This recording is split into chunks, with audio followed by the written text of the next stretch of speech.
Olá, meus queridos irmãos. Quero desejar para os irmãos nessa manhã, uma manhã de paz, de tranquilidade, né? Hoje estão comemorando o Dia dos Pais, né? Que nesse dia tenha paz para nossas famílias, né? E a bênção de Deus sobre nossas vidas. Quero passar aqui um entendimento para os irmãos acerca da escatologia consumada. Estava conversando com um amigo meu e tentei passar esse entendimento para ele, e ele não conseguiu entender. Ele diz que é um preterista parcial, né? Falando que a grande tribulação já aconteceu e que a vinda de Jesus ainda não ocorreu, entendeu? E eu estava tentando explicar para ele que isso não faz sentido.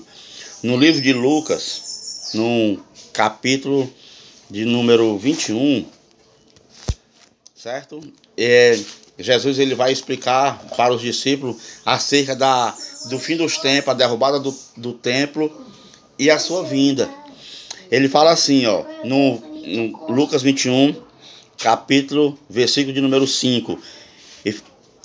Está escrito assim, ó: e dizendo a alguns a respeito do templo que estava ornado de formosas pedras e dádivas, disse: quanto a estas coisas que vede, dias virão em que não se deixará pedra sobre pedra que não seja derrubada. Escute bem, preste bem atenção. E perguntaram-lhe dizendo: mestre, quando serão, pois, estas coisas, e que sinal haverá quando isto estiver para acontecer? Parou.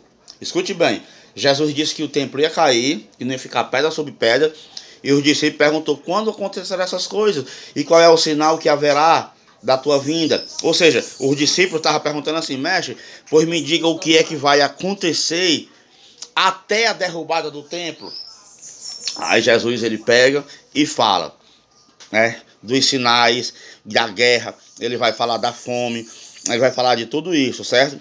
Aí no versículo de número 20 do capítulo de Lucas 21, ele fala assim, ó: mas quando virdes Jerusalém cercada de exército, sabei então que é chegada a sua desolação. E o 21 ele fala: então os que estiverem na Judéia fujam para os montes, os que estiverem no meio da cidade saiam, e os que nos campos não entrem nela, porque dias de vingança são estes, para que se cumpra todas as coisas que estão escritas. Parou. Jesus está dizendo que quando tudo isso aqui acontecesse, ele está dizendo que todas as profecias bíblicas teriam se consumado, teria acontecido. Que foi justamente na derrubada do templo que tudo se consumou. Ali veio a vinda de Jesus Cristo. E aqui, no decorrer desse texto, vocês que estão aí em casa, se vocês quiserem ler do Lucas 21 até o 22, vocês vão ver que tudo isso aqui já aconteceu, certo? Aí, ele fala assim, ó, ele fala, né, no 22 ele fala isso aí ele fala: mas ai das grávidas que criarem naqueles dias, porque haverá grande aperto na terra e ira sobre este povo. As pessoas, os religiosos, quando falam de aperto na terra e tal, né? Eles acham que Jesus está falando do globo, do planeta Terra como um todo. Mas não é não. Ele está falando da terra habitada de Jerusalém. Porque ele fala: mas ai das grávidas e das que criarem naqueles dias, porque haverá grande aperto na terra e ira sobre este povo, ou seja, sobre o povo de Israel. É isso que ele está dizendo. Aí vem o 24, aí o 25, ele vai falar: e haverá sinais no sol e na lua, e nas estrelas, e na terra, angústia das nações, em que perplexidade pelo bramido do mar e das ondas. Aí ele vem dizendo, aí ele vem falando no 26, e no 27 ele fala, ó: então verão vir o Filho do Homem numa nuvem com poder e grande glória. Certo? As pessoas entendem, irmão, que essa nuvem aqui ela é literal, que Jesus vai vir em cima de uma nuvem literal e todo olho vai ver. E isso aqui é uma figura de linguagem. Se você for lá para o livro de Isaías 19, lá está escrito que Deus ele ia cavalgando numa nuvem ligeira contra o povo de Israel. E lá ele colocou os egípcios contra os egípcios e fez uns matarem aos outros ao fio da espada. Aí se isso fosse literal, então, se isso aqui fosse literal, Jesus vindo sobre as nuvens, então Jesus na antiga aliança ele veio várias vezes sobre as nuvens. Porque tem várias passagens bíblicas dizendo que Jesus ele veio nas nuvens. Então, para o povo de Israel, na figura de linguagem deles, vir sobre as nuvens significa um juízo. Que ele vinha executar um juízo sobre um determinado povo. Então é isso que ele está dizendo. Era um juízo isso aqui, certo? Aí, mas é onde eu estou querendo chegar, irmão. É aqui, ó. Aí ele fala aqui, ó, no 28, ó. Ora, quando estas coisas começarem a acontecer, olhai para cima e levantai as vossas cabeças, porque a vossa redenção está próxima. Aí eu expliquei para ele que Jesus ele vinha sobre as nuvens e olhai para cima e levantai as vossas cabeças. Não é você olhar para cima assim. Não é isso que ele está falando, não. Ele está dizendo para você ter esse entendimento dessa vinda de Jesus. Ter esse entendimento, levantar as vossas cabeças, crer nas escrituras, que tudo que estava para acontecer naquela época lá, estava acontecendo. É isso que ele está dizendo aqui. Ora, quando estas coisas começarem a acontecer, olhai para cima e levantai as vossas cabeças, porque a vossa redenção está próxima. Essa redenção aqui, irmão, é a restauração do corpo celeste que estava dormindo no pó. Eu expliquei para esse rapaz, e esse rapaz disse que essa redenção aqui, aí significa restauração, tá correto.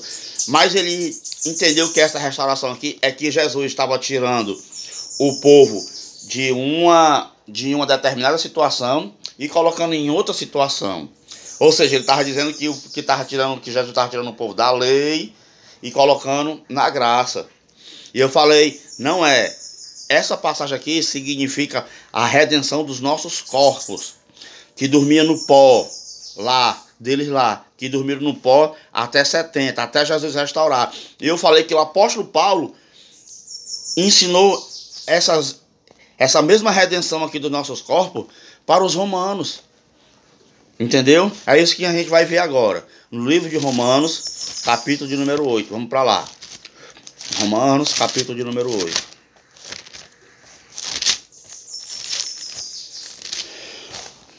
Amém? Eu quero ler o começo de Romanos aqui para você entender qual é o assunto aqui do apóstolo Paulo, certo? Ele fala assim: portanto agora nenhuma condenação há para os que estão em Cristo Jesus, que não anda segundo a carne, mas segundo o Espírito. Essa passagem aqui, que não anda segundo a carne, mas segundo o Espírito, é um acréscimo, certo? Não está na Bíblia. Porque a lei do Espírito de vida em Cristo Jesus me livrou da lei do pecado e da morte. Versículo 3. Porquanto o que era impossível à lei, visto como estava enferma pela carne, Deus enviando o seu Filho em semelhança da carne, do pecado, pelo pecado condenou o pecado na carne. Ele está dizendo, ó, porquanto o que era impossível à lei, visto como estava enferma pela carne. Ou seja, ele está querendo dizer aqui, o apóstolo Paulo, que a lei, ela não tinha poder de salvar ninguém. Ela não tinha poder de resgatar o homem do pecado. Por isso que Jesus veio na semelhança da carne e condenou o pecado na carne dele. Certo? Esse é um aspecto. Segundo aspecto, ela não tinha poder de salvar ninguém como? Da morte. Ela não tinha poder de levantar aqueles que estavam dormindo no Hades, no inferno, na sepultura. A lei não tinha poder de levantar esses homens do pó. Quem foi que fez isso? Jesus, quando ele condenou o pecado na carne dele, que resgatou o povo da lei de Moisés, que essa lei não podia salvar ninguém. E em 70, quando ele veio, ele reivindicou os espíritos daqueles que estavam dormindo no pó. Certo?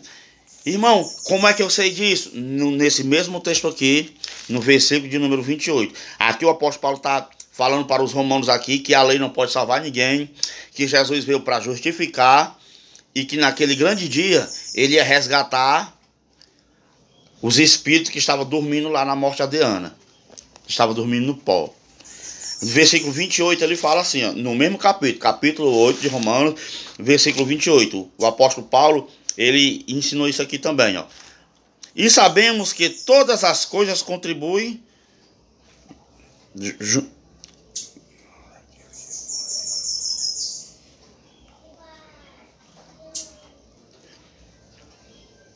Espera aí, irmão, só um momento. Versículo 28 não, irmão, me perdoe. Versículo 23. Certo? Ó, versículo 23. Mas eu vou ler versículo 22 aqui para os irmãos entenderem melhor.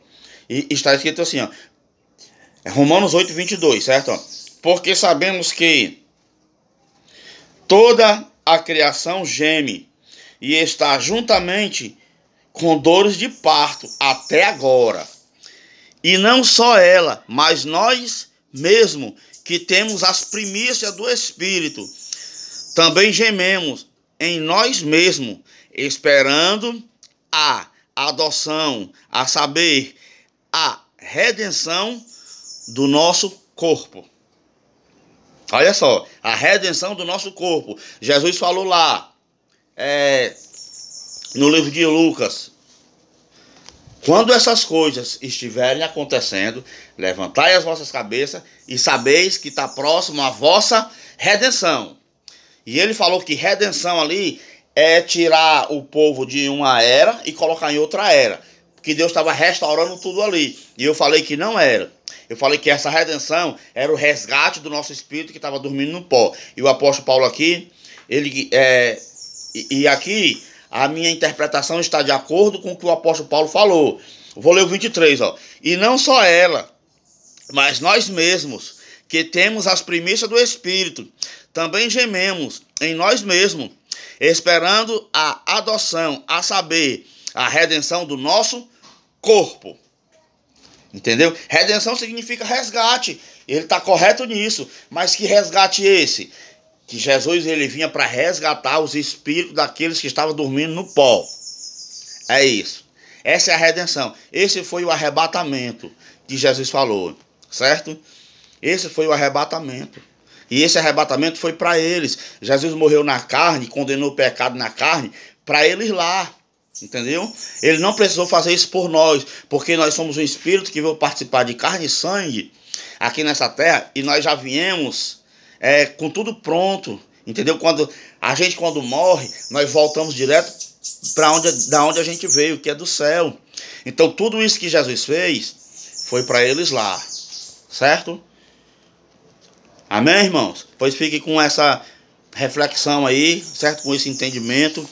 É bíblico, você pode pesquisar, você pode estudar, que você vai ver que a redenção dos corpos aqui, que a nossa redenção é exatamente isso. Nossa não, a redenção deles lá. Quando eu falo nossa redenção, eu estou falando o que está na Bíblia lá, que foi para eles lá. Amém?